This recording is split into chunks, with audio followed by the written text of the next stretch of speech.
వాహనదారులకు షాకు, petrol diesel ధరలు పెంచిన కేంద్రం. ఒక ప్రధాన వార్తాపత్రికలో వస్తున్న వార్త.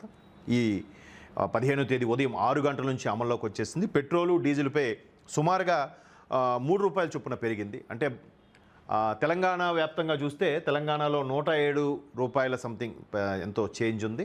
అది ఇప్పుడు ₹110 చేంజ్గా మారింది. అంటే ఆల్మోస్ట్ ఆల్ ₹111 అనుకోవచ్చు.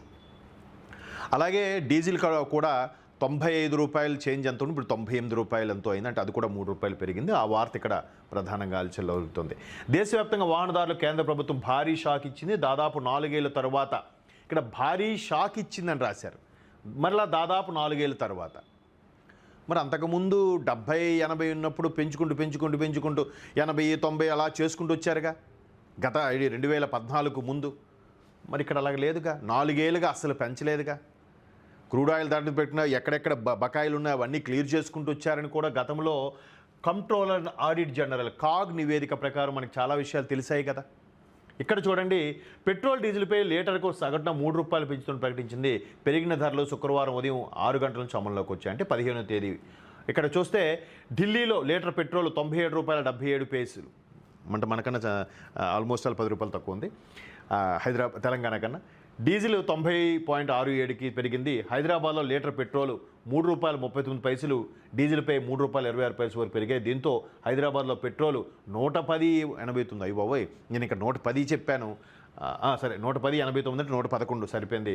డీజిల్ ధర 98.96 అంటే ₹99 చేరింది. ఏపీలో పెట్రోలు 3.29, డీజిల్పై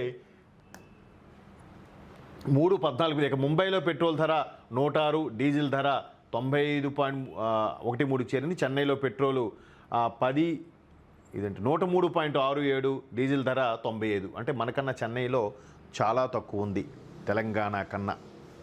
సో మొత్తం మీద ఇలాగ పెట్రోల్ ధరలు కూడా ఇక్కడ క్లియర్గా ఇవ్వడం జరిగింది. పెట్రోలు డీజిల్ ధరలు ప్రధాన నగరాల్లో ఢిల్లీ, కోల్కతా, ముంబై, చెన్నై, గురుగాం అన్ని ప్రాంతాల్లో కూడా. అయితే ఇక్కడ పెట్రోల్ ధరలు చూస్తే కోల్కతాలో 108, ముంబై 106, చెన్నై 103, అలాగే మరల బెంగళూరు 106, భువనేశ్వర్ 104, హైదరాబాద్ 110. మొత్తం మీద చూస్తే హైదరాబాదు, తిరువనంతపురమే ఎక్కువగా ఉన్నాయి మిగతా నగరాలతో పోల్చితే. అంటే మనకి ఎక్కువగానే పలుకుతోంది. ట్యాక్సు రాష్ట్రాలు ఇచ్చే ట్యాక్సుని తగ్గిస్తే ఈ ప్రైస్ తగ్గే అవకాశం ఉంది. మరి పెట్రోలు తర్వాత లిక్కర్ వీటి మీద కదా ప్రభుత్వాలు నడిచేది. సో ఇంకా తగ్గించే అవకాశం లేదు.